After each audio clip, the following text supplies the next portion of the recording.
How about that? There's a teacher in the White House.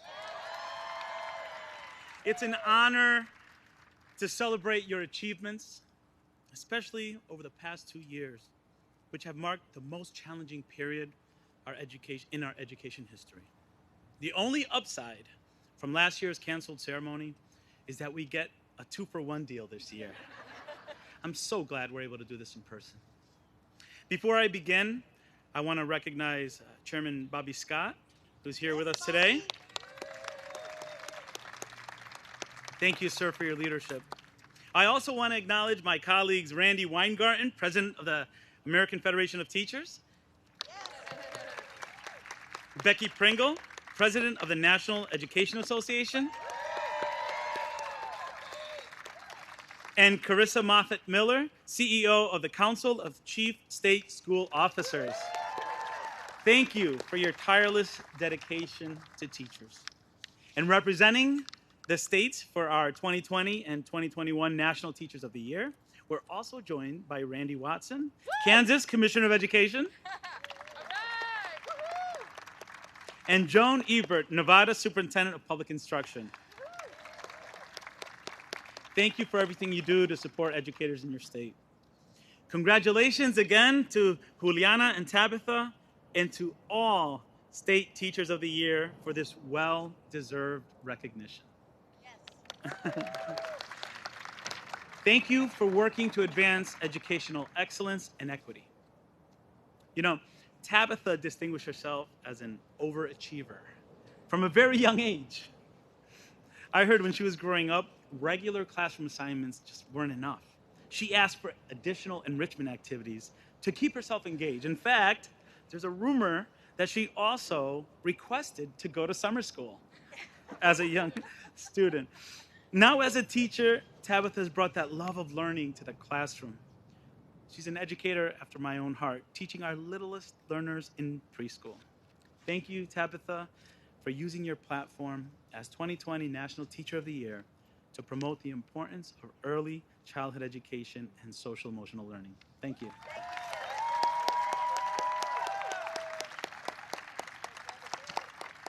I also want to shout out Juliana, our 2021 National Teacher of the Year.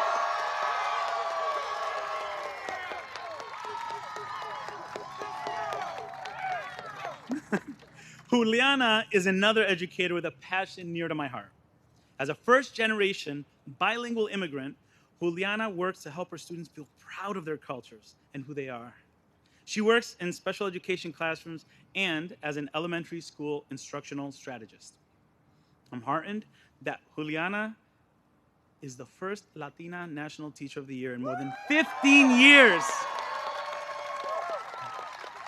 Juliana, thank you for using your platform to advocate for a joyful and just education for all students. One that's inclusive, affirming, and celebrates the wonder of learning. As educators, we know that supporting America's students has never been more critical. This is especially true as schools safely reopen for in-person learning and address the impacts of COVID-19 on students' mental health and their social, emotional, and academic well-being. I don't have to tell you, we cannot unlock students' potential unless we also address the holistic needs they bring with them to the classroom every day. Your contributions to our children's success and our nation's future can't be overstated. You are our country's greatest child advocates. And as you know, this is our moment. This is our moment. There's no more important time to represent the profession as Teachers of the Year than now. As this prestigious program nears its 7th decade, I also want to recognize the Council of Chief State School Officers for shining the light on the importance of excellence in education through your National Teacher of the Year program. Thank you, Carissa and CCSSO. Thank you.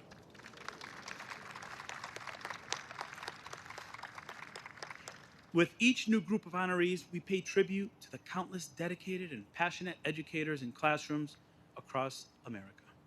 Teachers who are pouring their hearts into their work, inspiring their students, and collaborating with their colleagues and neighbors to make their school communities vibrant places to learn. I've always said it shouldn't take a pandemic for us to realize how important teachers are to this country. We know that great teachers are life-changing. They literally shape the lives of those in their reach. If it weren't for the outstanding teachers I had growing up, I wouldn't be standing before you today. Teachers like Gary O'Neill, Linda Ransom, Ronnie Fernandez, and Rob Janiga empowered me.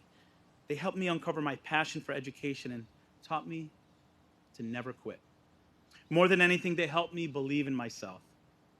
The lasting influence they had on me is immeasurable. I chose a career in education because I wanted to do for students what they did for me. That's the transformative life cycle of teaching. The impact you have extends far beyond your classroom walls. You shape lives. Enjoy the rest of the conference, and I'll see you Thursday at the gala. I hope you brought your dancing shoes. You have 2 years of dancing to make up for. Have a great, safe, and healthy school year. We're inspired by everything you do, and we have high hopes for your continued success. Now it's my pleasure to introduce the 2020 National Teacher of the Year, Tabitha Rosbroy. Let's give Tabitha a loud round of applause.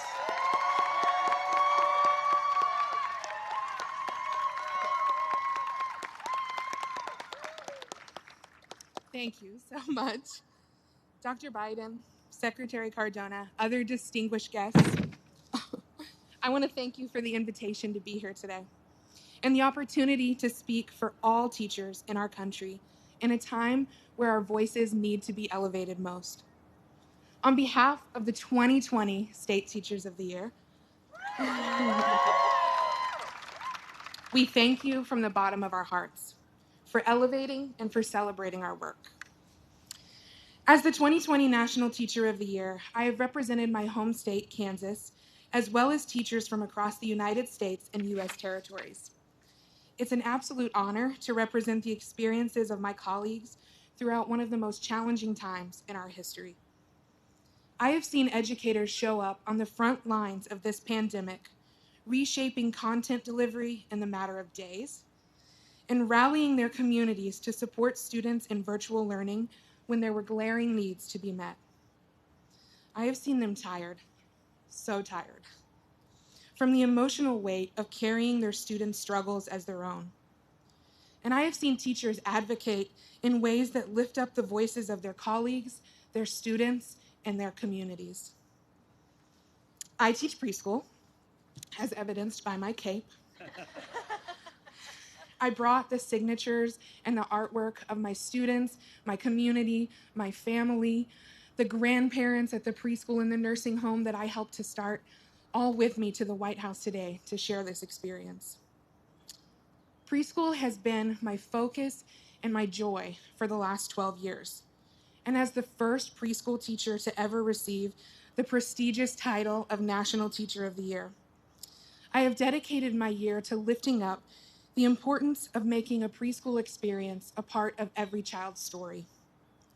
Children's brains are developing most rapidly between the ages of 0 to 5. And we know that if we can reach our students in these early years, we can chart a path to success for years to come.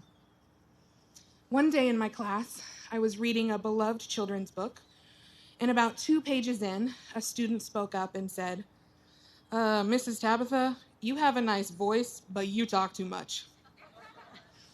And I was just getting to the best parts, like 2 pages. And I thought about this story recently after a particularly challenging day at work. I've transitioned into a role as an early childhood coach, and I get to work with the incredible teachers, early childhood teachers in Olathe, Kansas.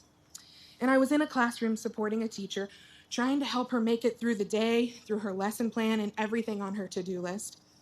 And we were feeling like we weren't getting a single ounce of cooperation from the room full of 12 3-year-olds. Does anybody have a 3-year-old? Okay, now imagine 12. One student was doing somersaults across the carpet. One was refusing to come out from under the table. One was pretending to be the Hulk.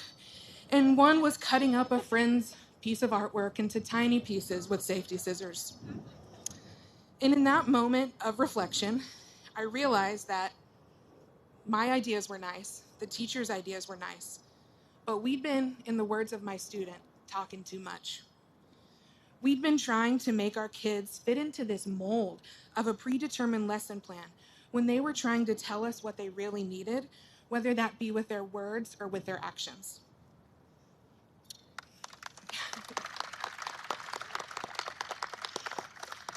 Our children are crying out for what they really need, and so are our teachers.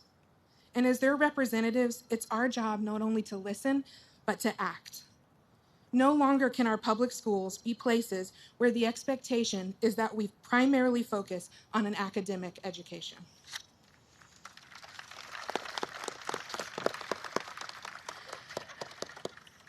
It's nice to get this feedback. We, together with families, need to focus deeply on the social emotional support of our students. Whether that's families taking the time to talk to their children at home, lawmakers recognizing that teachers need barriers lifted so that they can do their most important work, or educators collectively lifting their voices for the common good. We must shift our behavior to match our mission.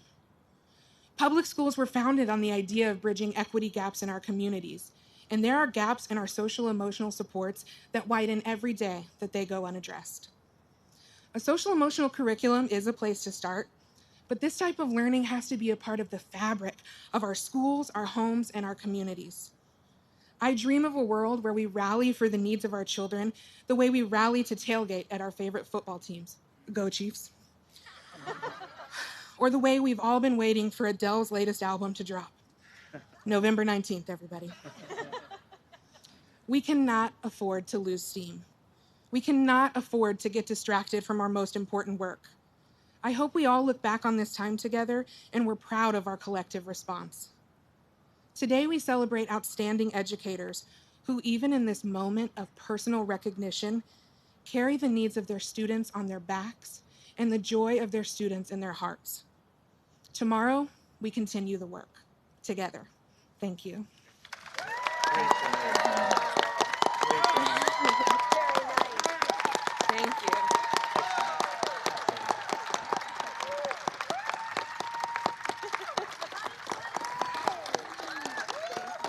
Keep it going, keep it going.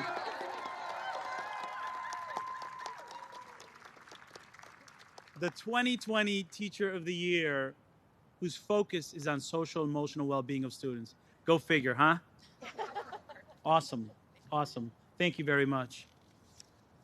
I'm excited now to turn the stage over to our 2021 National Teacher of the Year, Juliana Urtubey. Let's give Juliana a round of applause.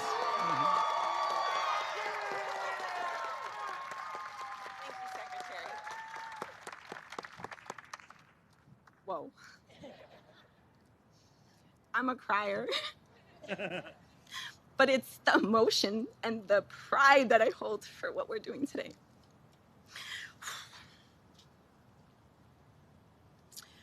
What a beautiful day it is to celebrate educators and the transformative power of education. On behalf of the 2021 State Teachers of the Year, I would like to thank the Biden administration for focusing on educational equity through the American Rescue Plan. A special thank you to Dr. Biden. Please.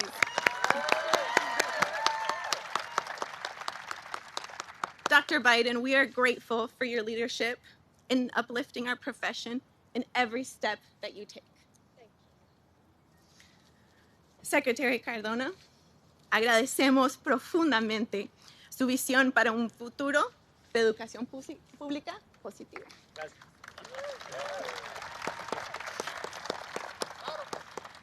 I am so grateful to the strong leadership and mentorship of so many.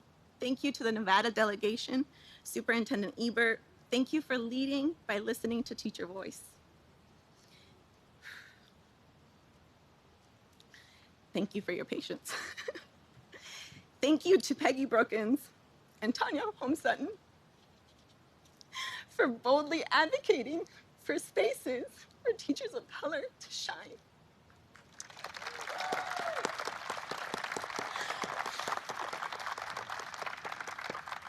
I am in awe because each teacher here proudly represents their states and their communities. And we embody the hope and the advocacy needed in our times to forge a new path forward towards an education that ensures all can thrive.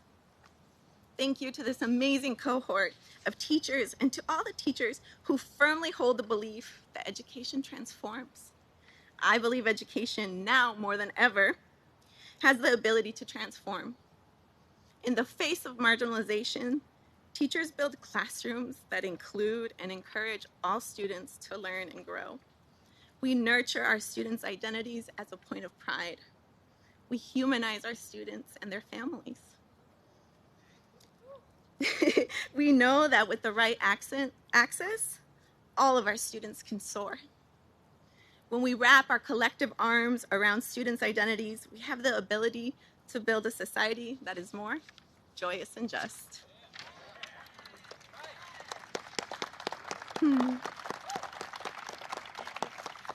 I, like 75% of my district's student population, am Latina. I'm Colombiana and proud. I'm proud of my heritage, my roots, and my ancestors' resilience. I'm proud of this story. Today, our focus is to renew the promise of equity and excellence for all children in every school across the country. We know that the pandemic has increased disparities in all walks of life, including education. And our work today requires us to collaborate with students and their families, educators and communities, while holding on to hope for a brighter future. This work is often slow, and it's often at odds with the urgency of our times. Let us remember the long-term power and impact of building and sustaining relationships with students, families, and educators so that all of our voices and solutions are in the front lines. In this way, we can create more joy and justice for students like Joseph, who needed an advocate to partner with his family, and Maritza, who needed her family's home language included at school, or Vanessa and Lila, who needed their family's strengths included in their education so that their confidence could shine. As a special education teacher, my job is to make sure my students see themselves the way I see them, with all their possibilities and abilities to contribute to school communities. As your 2021 National Teacher of the Year, my job is to show the world the incredible power of educators I see each and every day.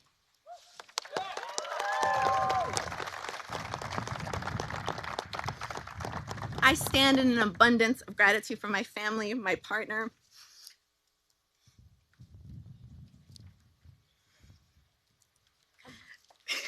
It's Dr. Biden telling me it's gonna be okay. It's gonna be okay. My school communities, Crestwood and the Nomies and Booker Elementary, the Council of Chief State Schools Officers for celebrating both the 20 and the 2021 State Teachers of the Year, despite the challenges. And I stand with this immense gratitude for the possibility of a future where all of our students belong, where each child is seen for their strengths and has the ability to live a life full of joy and full of justice and action. I embrace you all, and I thank you from the bottom of my corazoncito for being on this journey with me.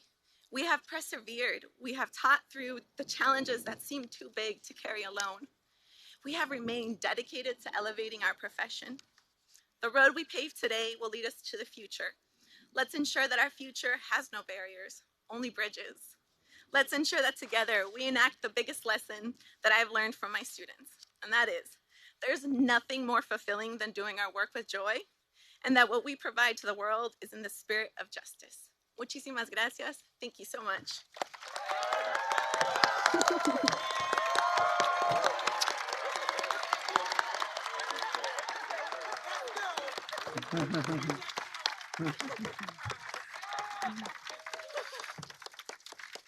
Keep it going. Keep it going.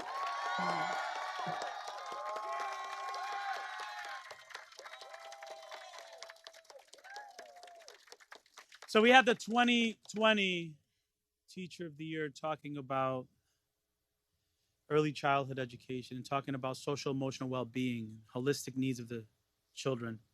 We have the 2021 Teacher of the Year talking about inclusivity and cultural competence. All we have to do is listen and act, and we're going to build back better. That's for sure.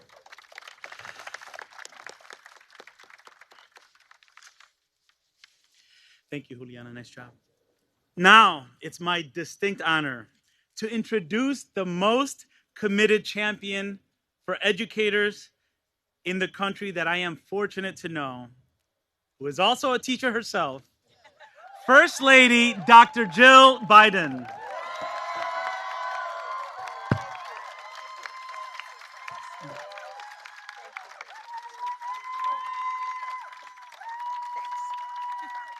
Thank you. Oh, thank you. Thank you very much. Thank you. Thank you. Thank you. And welcome to the White House. Secretary Cardona, as you know, my husband made a promise to educators across America that his Secretary of Education would be a leader who taught in a public school classroom. And he found that in you. Right, Randy? Right, Becky? Was our promise. Thank you for all that you are doing to support teachers like those who are with us today. And thank you to our National Teachers of the Year for 2020 and 2021.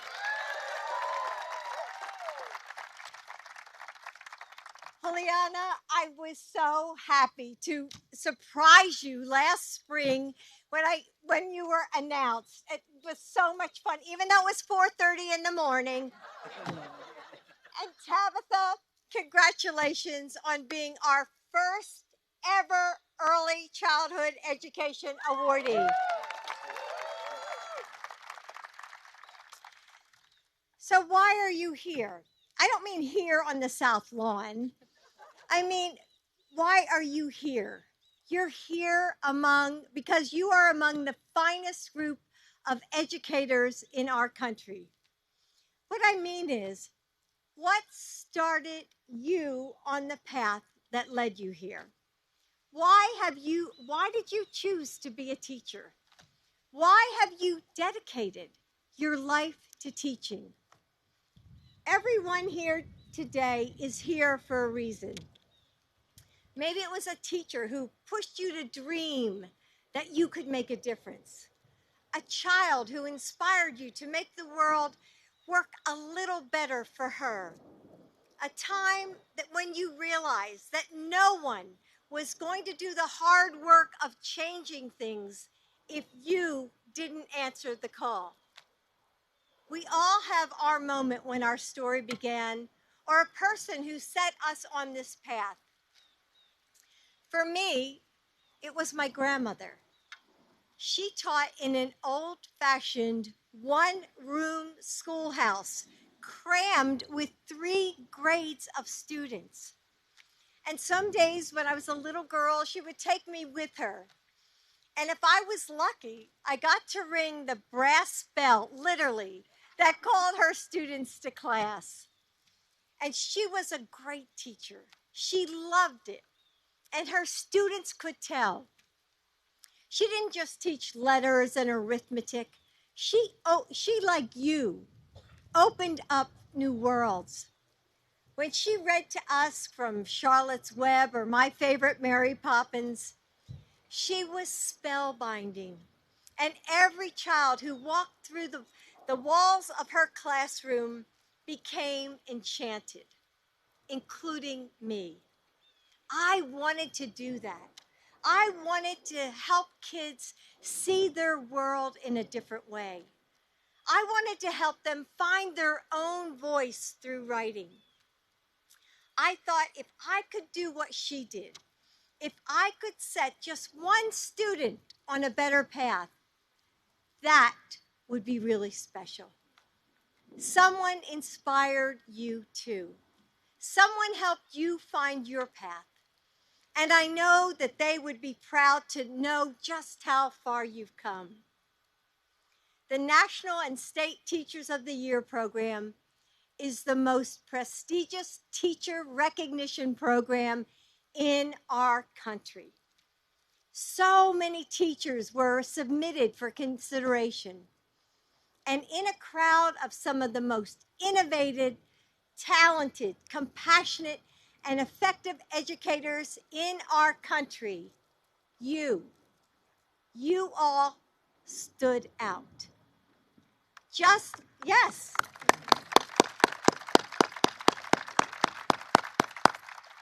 Just look at who is here today. Juliana and Tabitha, you are the inspirations and the innovators. In fact, all of you represent the best of our profession.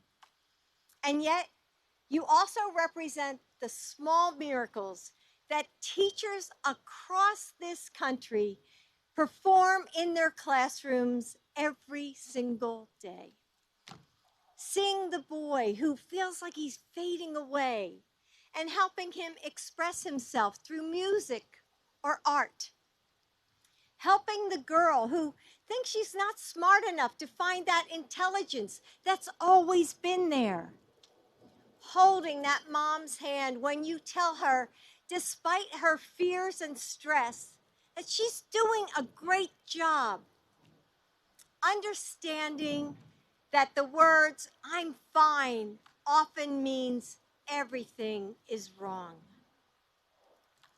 Through uncertainty and unknowns, through a computer screen or at a distance in the classroom, teachers found new and innovative ways to connect.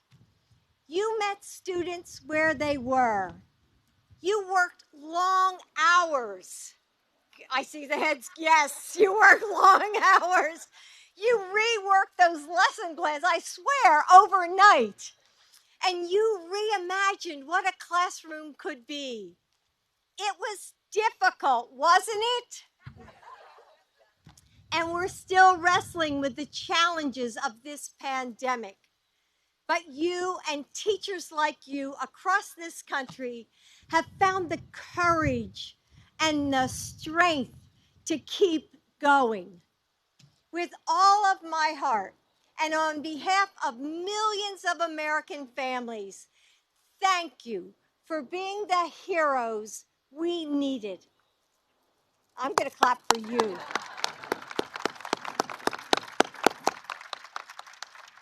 We don't do this job because it's easy. We don't do it because it brings us fame and fortune, that's for sure. We do it because it's more than a job. It's a calling, isn't it? It's part of who we are. And what I want to say to you is this: never, ever underestimate the power of what you do every day.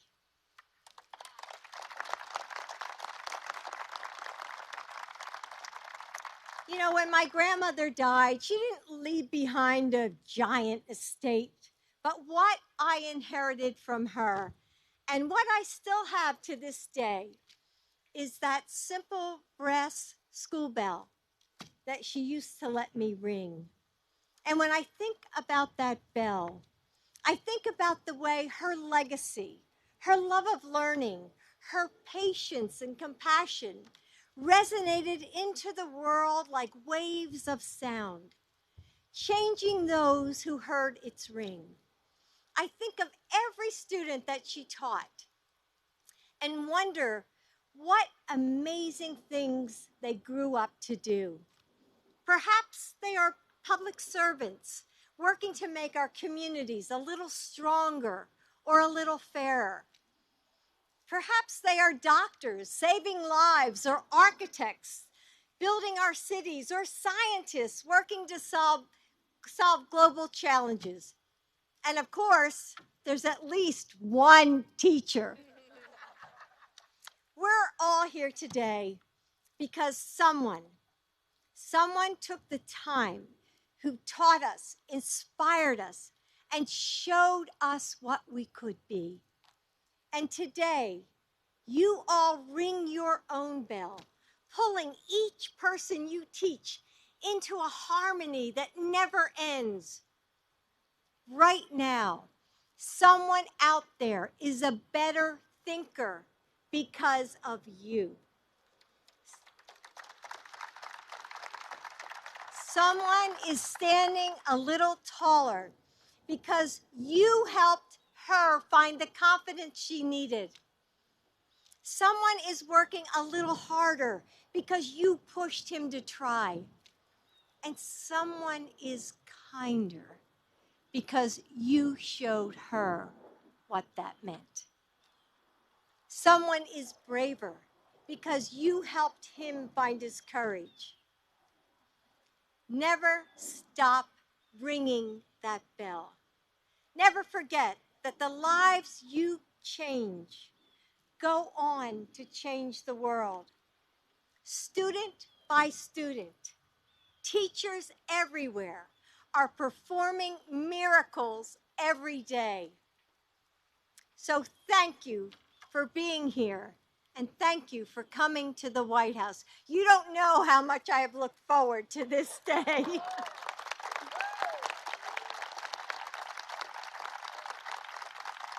Thank you. Now, there's one more person that I want you to speak to today. And that person should be coming out momentarily. Is he late?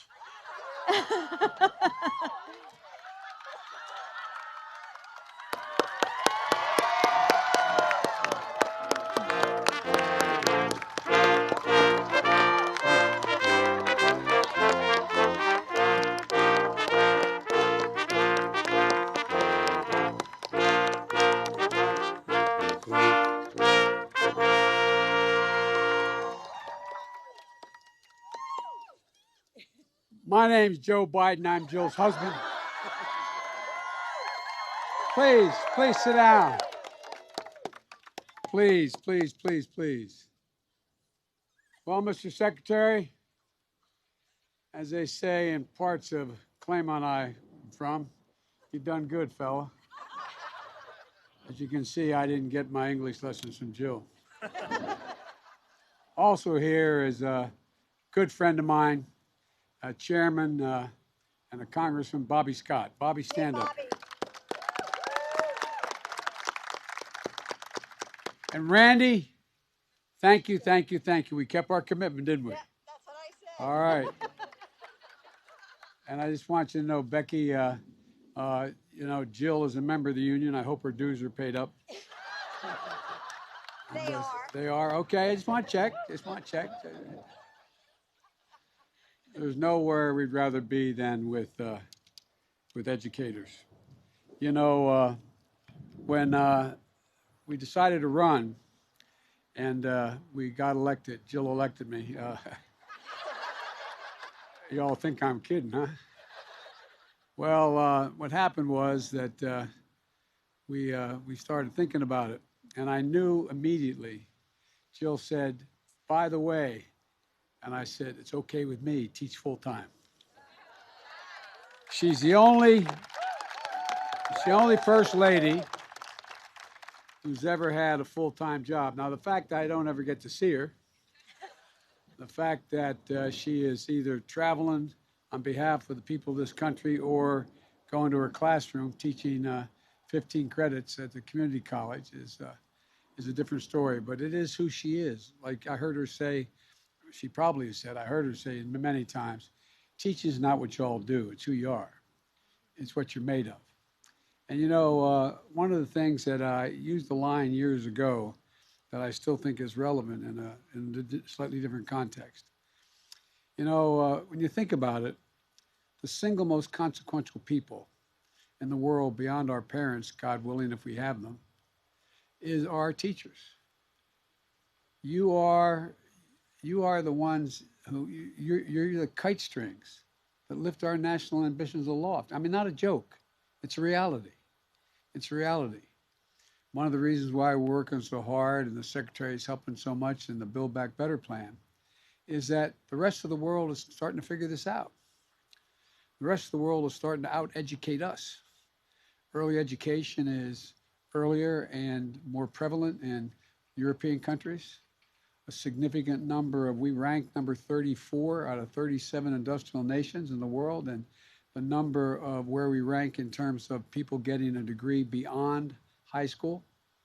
And so we have to get back in step, and you're all the reasons. You're the best of the best. You know, for all of it, by the way, where are my two Delaware teachers?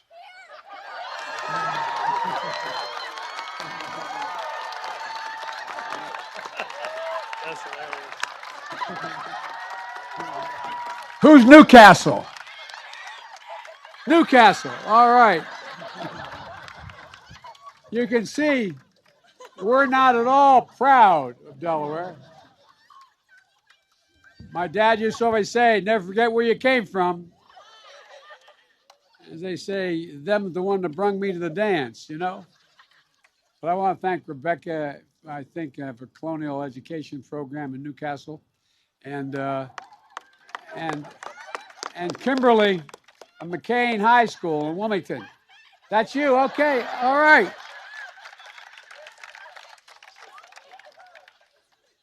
And now to the two National Teachers of the Year.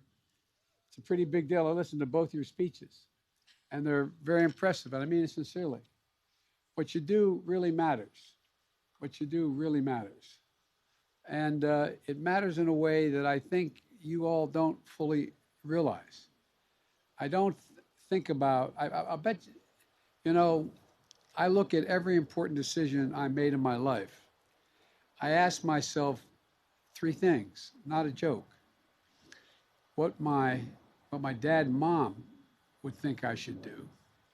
But when we decided to, I was going to tell you a quick story. When I decided to help pick someone who was going to be the nominee for the Democratic Party, I was asked in Delaware to go out and try to find a candidate for the United States Senate. I was 28 years old as part of this group of people. And I kept trying to get people who were consequential to get involved, and they didn't want to do it. And Nixon was running that year, was going to be a lead pipe cinch, Republicans were going to win, and I was a Democrat. And so I showed up at a Democratic convention, an off-year convention, and I went to make sure that everything was going to be okay. And I would report, I was the kid at the convention, and it was in Dover, Delaware. And after the afternoon session, I went back to the hotel, a typical hotel, a motel where you drive up, you get out of the car, you walk in the door. And I was in there, I was shaving, and I had a towel around me. And I was in the bathroom, which is like 8 by 10, and 2 beds with the headboards nailed to the wall and a desk nailed to the wall. And all of a sudden I hear bam, bam, bam, this banging on my door. And I thought it was a guy, a great friend named Bob Cunningham, and a guy named Dennis. I thought they were coming to pick me up. I thought I was late. So I went to the door, shaving cream, razor in my hand, towel on, opened the door. And who's standing there but the former governor of the state of Delaware? Swear to God, a former Chief Justice of the state Supreme Court and Rhodes Scholar, and more members of his family were United States Senators than any family in American history. Thirdly, a congressman who had been defeated earlier, a great guy, 5-term congressman, and a guy named Henry Topel, who was the state chairman. And they said, "We're coming in." I said, and I had not met 2 of them personally. 2 I hadn't met. And I'm in a towel, shaving cream on my face. And so I stepped back. I said, "Oh, gentlemen, okay, please come in." I went in the bathroom thinking I'm going to put something on. I got in and I realized there's nothing to put on. So I wiped the shaving cream off my face and I walked out, and I was mortified. And I said, "I'm sorry, gentlemen." I said, "It's okay." And there were 2 of them, each on the end of each of the 2 beds that were facing me. And I'm against the desk like this. And this guy, Henry Topel, said, and he was from New York, he said, "Joe, we just had dinner. We were thinking, and you should run for the United States Senate." And I said, oh, geez, I said, well, Mr. Chairman, I said, I'm not old enough. And the then Chief Justice, this retired Chief Justice, of course, said, Joe, obviously you didn't do very well in law school. I looked at him. He said, it says you have to be 30 years old to be sworn in, not to be elected. You can be, and you'll turn 30 by the time it's time to be sworn in. And anyway, that was my exposure, no pun intended. And so I go to the event, and I'm riding home with this guy, Bob Cunningham, who was a really bright guy. And I said, Bob, I don't know, what in God's name am I going to do? This is crazy. And so I'm thinking, who am I going to talk to? True story. And the next morning I get up and I called my professor at the University of Delaware, a guy named Dr. Ingersoll. And I said, Doctor, can I come down and see you? And he said, of course. I went down and sat with him for half an hour. I told him what was happening. He just looked at me. He said, Joe, remember what Plato said. I'm thinking, what the hell did Plato say? But he said, to paraphrase Plato, he said, the penalty good people pay for not being involved in politics is being governed by people worse than themselves. And he looked at me and said, Joe, you should run. I said, but I feel strongly about all these issues, but I got involved in the civil rights movement and the war. He said, Joe, you should do it. He had enough confidence in me that he gave me confidence in myself. With a kid with no money, coming from a middle-class family, who grew up in grade school stuttering, literally. For me, I'm confident I would have never done it were not for Dr. Ingersoll. I'm sure there are people of each of you can look back at, and they changed your life. But most of all, what you do is you give us confidence. You instill confidence. Just like when I was a kid, when I used to stutter badly, the nuns would sit me down and say, Joey, you can do this, and practice with me. They gave me confidence. And so, folks, you know, as Jill always says, teaching is not what you do, it's who you are. And it also is, let me conclude by saying this about something that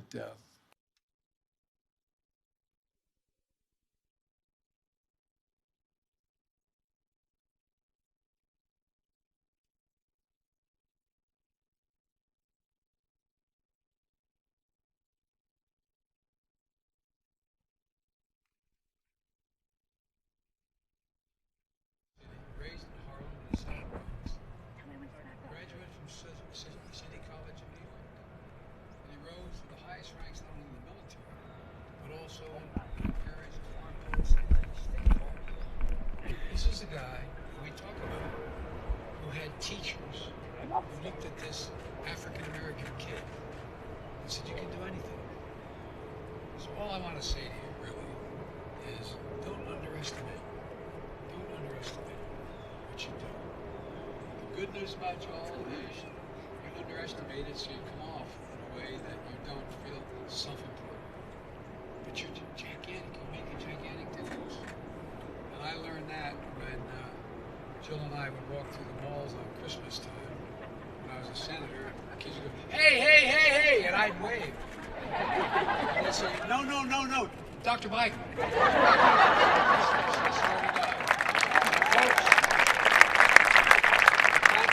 I really mean it. Thank you. And now I've got a few little gifts to give you. What's going on? Tabitha, can you come up here? I don't want to drop this. Tabitha, this is 20, I know, but this apple is $280,000. I'm tired. I want you to have this and tell you know how much we appreciate you.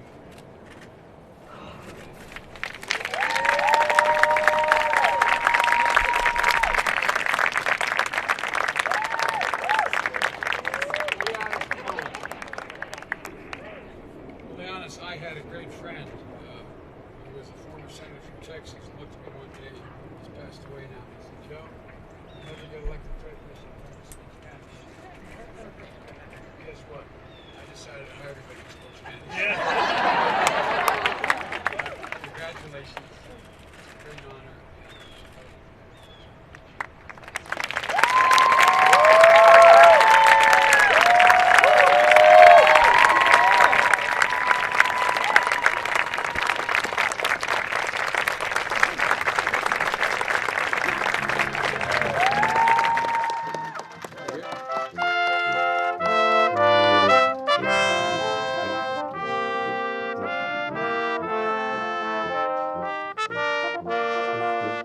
want to be seen in the photo, you can stay here. But everybody's going back there.